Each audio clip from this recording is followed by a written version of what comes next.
ધોરણ 1 થી ધોરણ 5 માં શિક્ષકોની જગ્યામાં વધારો કરવાની માંગ સાથે ટેટ પાસ ઉમેદવારોએ ગાંધીનગર સત્યાગ્રહ છાવણી ખાતે વિરોધ નોંધાવ્યો। વિવિધ જિલ્લાના ઉમેદવારો અહીંયા ભેગા થયા હતા અને પોસ્ટર સાથે રાખીને સરકારને જગાડવાનો પ્રયાસ કર્યો। ધોરણ 6 થી 8 માં 70% ભરતી, ધોરણ 9 થી 10 માં 50% ભરતી, ધોરણ 11 અને 12 માં 50% ભરતી કરાઈ છે, જ્યારે ધોરણ 1 થી 5 માં માત્ર 33% ભરતી કરી છે।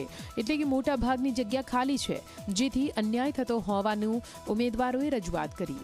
શિક્ષકોની ઘટ હોવાથી વિદ્યાર્થીઓનો અભ્યાસ પણ બગડી રહ્યો છે।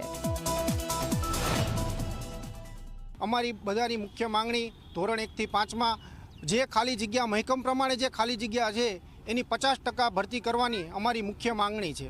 એ માટે અમે આ સર્વ મિત્રો જુદા જુદા જિલ્લામાંથી આવેલા છે। ધોરણ 1 થી 5 માં ટોટલ આશરે 19,000 જેવી જગ્યા ખાલી છે, બરાબર। તો અત્યારે આ બાળકો જે 19,000 શિક્ષકો નથી એના લીધે ભણ્યા વગરના રહે છે અને જેના કારણે હાલ ધોરણ 1 થી 5 માં બાળકનું શિક્ષણ નબળું રહે છે।